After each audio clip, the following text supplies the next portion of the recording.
Leda Apothecary here, and today we're going to talk about vitamin D3 and how crazy important it is for your health. It's not just a vitamin, it's actually a neurosteroid pro-hormone.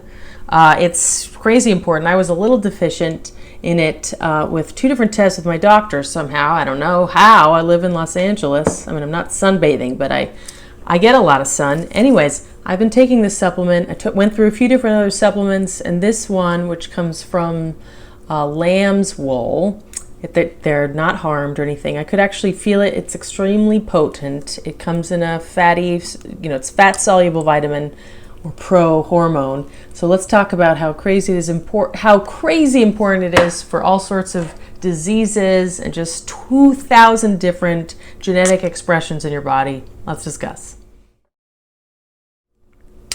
Okay, so I've gone through some few blood tests, and all they could tell me recently was that I'm a little bit deficient in vitamin D. I even got a prescription for extremely strong dose, and I went through that.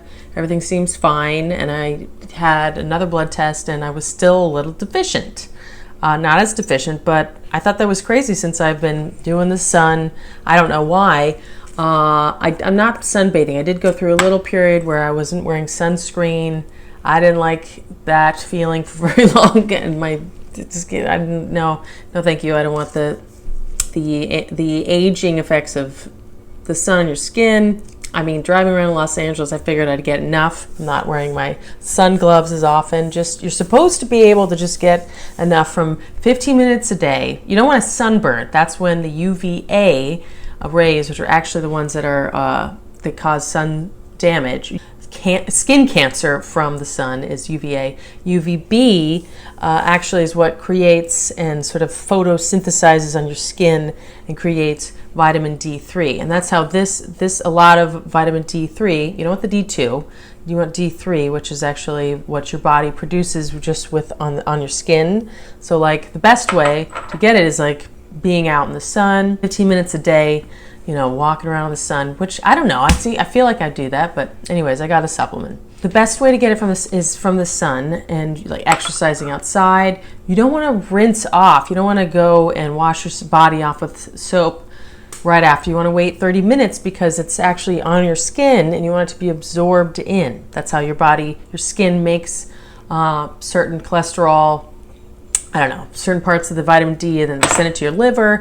And that's also how the liquid D3 from RX Vitamins, physician formulated, they get it from lanolin, from sheep's wool. They just comb it out. They're not harmed or anything. They're not killing the sheep for their wool. That would be crazy. And also vitamin D3 is fat soluble. So this is in an olive oil base, and it's 2,000 IU each drop, like one little drop. So I'm taking 2 drops under my tongue, eat it with a little butter, grass-fed butter. You need vitamin K also to absorb, and I'm way into the butter recently. It's good stuff, grass-fed.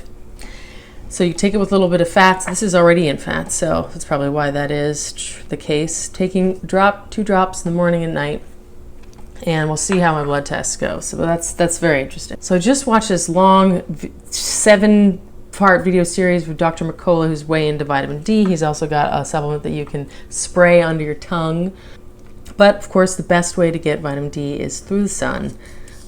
Judiciously, prudent sun exposure, if you will. 15 minutes.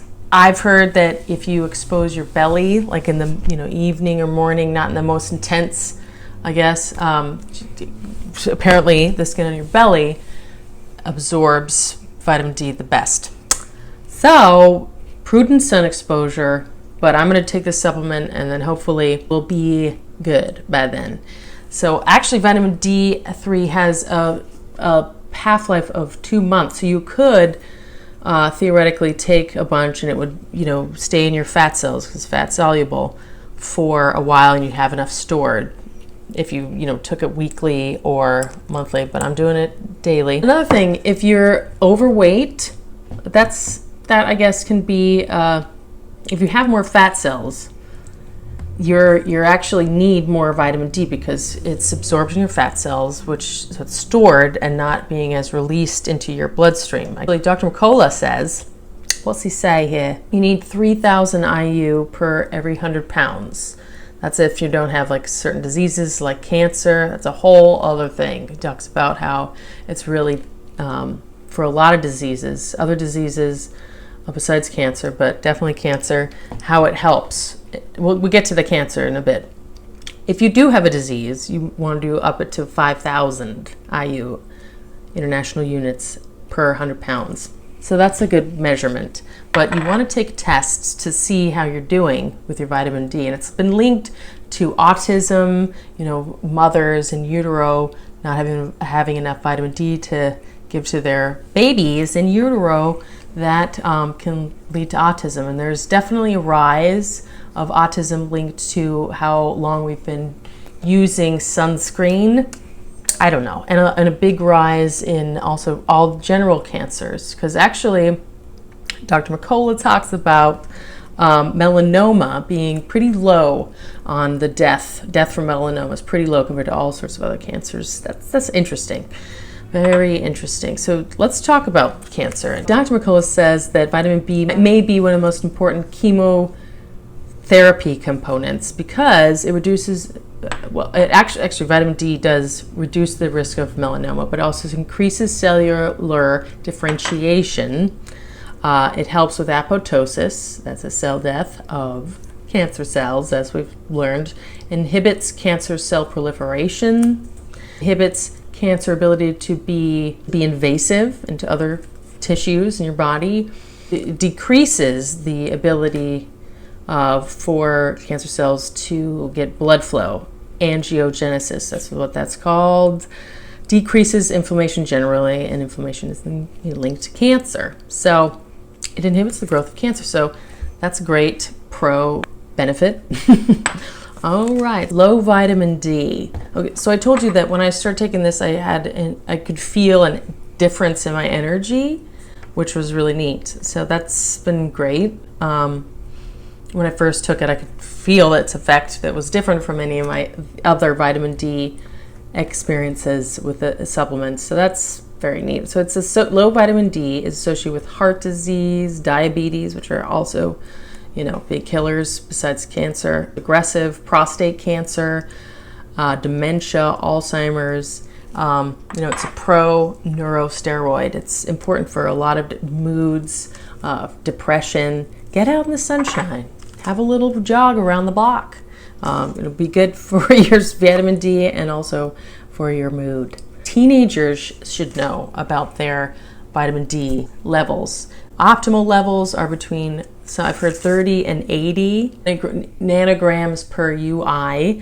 Dr. McCullough says between 50 and 60. So you can get home tests. Probably just get it from your doctor. I mean, it's more widely known how important vitamin D is lately. Between 50 and 60. So you want to monitor. There is a possibility of taking too much. And then the signs of that will be increased calcium absorption. But if you have a disease like cancer or any sort of autoimmune diseases, these are linked to irritable bowel syndrome, I remember that, rickets, and multiple sclerosis. So if you have any diseases, you want to up your level. Also, you want to up your level the older you get. So a 70-year-old absorbs 4 times less than a 20-year-old of vitamin D. So over 2,000, what was he saying? I've heard 1,000, but I've also heard 2,000 different gene expressions. So it's very important for all sorts of different hormone-producing reactions in your body. That's why it's called a pro-hormone. It's not just a vitamin. Lower levels there's a study in Finland linking it to risk of Alzheimer's. So especially if you're in the northern states or where it's not very sunny, you may have a vitamin D deficiency, especially in the winter. But even in sunny states, you might have a vitamin D deficiency when there's less UVB sun rays happening. So it's found in wild-caught salmon, fermented dairy. I eat so much kefir. Mushrooms, actually, if you leave them in the sun, they synthesize vitamin D through their skins just like we do. Isn't that interesting? So if you have some mushrooms, leave them out in the sun for a little bit, chop them up, saute, take it with some fats, right? We discussed that. So this one's in olive oil, but I'm going to start taking mine with a little spoon of butter. So especially if you're pregnant or you want to become pregnant, it's important for fertility. It's a pro-hormone. You know, you want to be passing on to your baby enough vitamin D so they don't have autism, and also to help them with their everything later in life. It's also a potent antibiotic. So if you're feeling like you have some sort of cold or a flu happening, you can up your dose, which was very interesting. It increases the antimicrobial properties. There's some proteins that are increased. It's helpful for your eyes. There's been a link with, age-related macular degeneration. There's links to vitamin D deficiency with insomnia, skin issues, psoriasis, and eczema.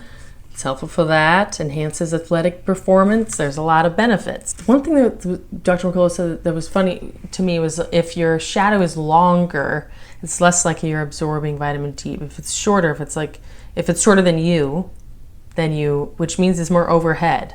So that's a little confusing because I guess you do want more direct sunlight right on you rather than in the morning or the night. I don't know. Oh, this was an interesting fact. It's shown to regulate the aging process.